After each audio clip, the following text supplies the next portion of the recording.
क्या आपको आपके डॉक्टर्स के नेम प्लेट पर लिखी हुई ढेर सारी डिग्रियों को पढ़कर ये कंफ्यूजन होता है कि ये एग्जैक्टली किस स्पेशलिटी के डॉक्टर है? उनके डेजिग्नेशंस पढ़कर आप ये डिसाइड नहीं कर पाते कि ये सर्जिकल फील्ड के डॉक्टर है या मेडिसिनल या नॉन सर्जिकल फील्ड के।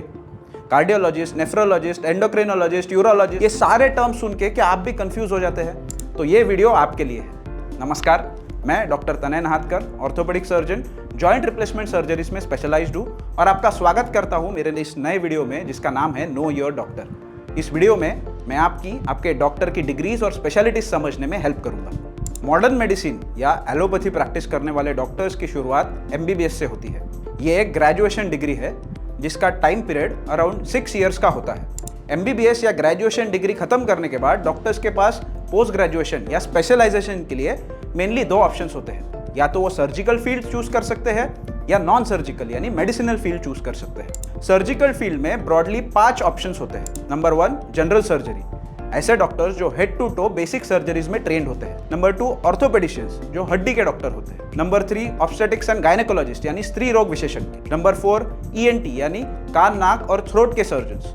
नंबर 5 इज ऑफ्थेल्मोलॉजिस्ट यानी आपके आंख के डॉक्टर। जो doctors non surgical field choose करते हैं उनके पास जो ऑप्शंस है वो कुछ इस प्रकार है। नंबर 1 जनरल फिजिशियंस, वो डॉक्टर्स जो हेड टू टो आपके डिसीजेस को डायग्नोस करने और मेडिसिन के द्वारा ट्रीट करने में स्पेशलाइज्ड होते हैं। नंबर 2 डर्मेटोलॉजिस्ट, जो आपकी त्वचा के बारे में डिसीजेस को पहचानने में और ट्रीट करने में स्पेशलाइज्ड होते हैं। नंबर 3 रेडियोलॉजिस्ट, जो एक्सरे, MRI, CT स्कैन और USG में स्पेशलाइज्ड होते हैं। नंबर 4 पीडियाट्रिशियंस, जो बच्चों के डॉक्टर होते हैं। नंबर 5 साइकेट्रिस्ट और बाकी ब्रांचेस जैसे anatomy, physiology, microbiology, pathology, forensic medicine, ये सारों में नॉन सर्जिकल फील्ड कंसिडर होती है। जो डॉक्टर सर्जिकल फील्ड सिलेक्ट करते हैं उन्हें जो डिग्री मिलती है उसे MS या मास्टर ऑफ सर्जरी कहते हैं, और जो डॉक्टर्स नॉन सर्जिकल फील्ड या मेडिसिनल फील्ड चूज करते हैं उन्हें MD यानी मास्टर ऑफ मेडिसिन कहा जाता है। ये डिग्री कोर्स 3 साल का होता है।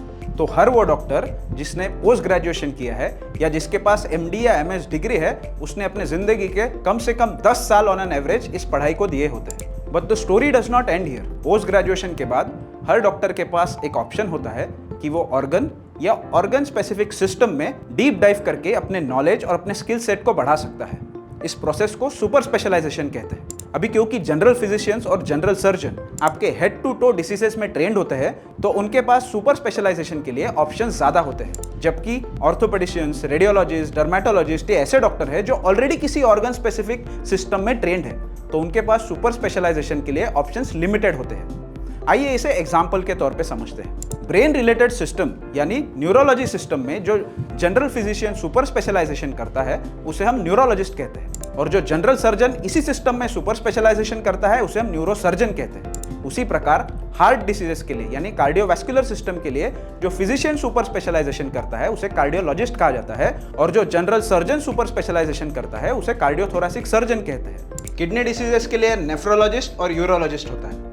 गैस्ट्रोइंटेस्टिनल सिस्टम, जिसमें आपके intestine, stomach, liver, pancreas, gall bladder यानी कि पित्ताशय आता है, उसके फिजिशियन को हम गैस्ट्रोइंटेस्टोलॉजिस्ट कहते हैं और उसके सर्जन को GI सर्जन कहते हैं। ऐसा सर्जन जो आपके नर्व्स, वेसल्स और कॉस्मेटिक्स में सर्जिकली ट्रेंड होता है उसे हम प्लास्टिक सर्जन कहते हैं। ऐसा फिजिशियन जो आपके एंडोक्रिनल प्रॉब्लम जैसे डायबिटीज, थायराइड रिलेटेड कंडीशंस में सुपर स्पेशलाइज्ड होता है उसे हम एंडोक्राइनोलॉजिस्ट कहते हैं। And the list goes on and on. इस सुपर स्पेशलाइजेशन डिग्री को MCH या DM कहा जाता है और इस डिग्री का टेन्योर 3 साल का होता है। तो हर वो डॉक्टर जिसने MCH या सुपर स्पेशलाइजेशन किया है उसने एजुकेशन में एटलीस्ट 15 साल दिए होते हैं। पर यह कहानी यहाँ भी खत्म नहीं होती।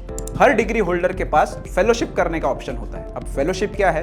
तो फेलोशिप एक ट्रेनिंग प्रोग्राम है जिसमें स्पेसिफिक सब्जेक्ट, स्पेसिफिक टेक्निक या कोई मॉडर्न इक्विपमेंट्स में कुछ महीनों के लिए या कुछ सालों के लिए एक्स्ट्रा ट्रेनिंग ली जाती है। आइए इसे एग्जाम्पल के तौर पे समझते हैं। गायनेकोलॉजिस्ट जो होते हैं वो IVF में फेलोशिप करते हैं। IVF का फुल फॉर्म होता है इन विट्रो फर्टिलाइजेशन। ये एक ऐसी टेक्निक है जो इनफर्टिलिटी को ट्रीट करने के लिए हेल्प की जाती है। ऑर्थोपेडिशियंस जॉइंट रिप्लेसमेंट सर्जरीज, आर्थ्रोस्कोपीज यानी की होल सर्जरीज में फेलोशिप करते हैं। गैस्ट्रोइंटेस्टिनल सर्जन्स लैप्रोस्कोपिक यानी दूरबीन द्वारा की गई सर्जरीज या रोबोटिक सर्जरीज में फेलोशिप करते हैं।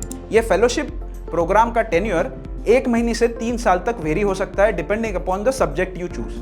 MD और MS की तरह एक और डिग्री होती है जिसे हम DNB कहते हैं। ये डिग्री इक्विवेलेंट है एमडी और एमएस के, बस इसका बोर्ड अलग होता है। इंजीनियरिंग कोर्स में जैसे बीटेक और बीई होते हैं, बस कुछ उसी प्रकार। तो ये तो था ओवरव्यू आपके डॉक्टर्स के स्पेशलाइजेशंस और उनकी डिग्रीज के बारे में। आशा करता हूं कि इस वीडियो से आपको आपके डॉक्टर की स्पेशलिटीज और डिग्रीज को जानने में हेल्प होगी, जिससे आपका और आपके डॉक्टर के बीच पेशेंट डॉक्टर बॉन्डिंग बढ़ेगा और आपका ट्रीटमेंट प्रोसीजर आसान होगा। अगर ये वीडियो आपको पसंद आया है तो लाइक जरूर कीजिए और अपने उन दोस्तों और रिश्तेदारों के साथ शेयर कीजिए जिनको डॉक्टर्स की डिग्रीज और उनकी स्पेशलिटीज पहचानने में अभी भी दिक्कत होती है। अगर आपको इसके अलावा और कोई क्वेरीज है तो कमेंट सेक्शन में जरूर बताएं, उनका जल्द से जल्द जवाब देने की मैं पूरी कोशिश करूंगा। और ऐसे ही इंटरेस्टिंग वीडियोस देखने के लिए मेरे यूट्यूब चैनल को सब्सक्राइब जरूर कीजिए।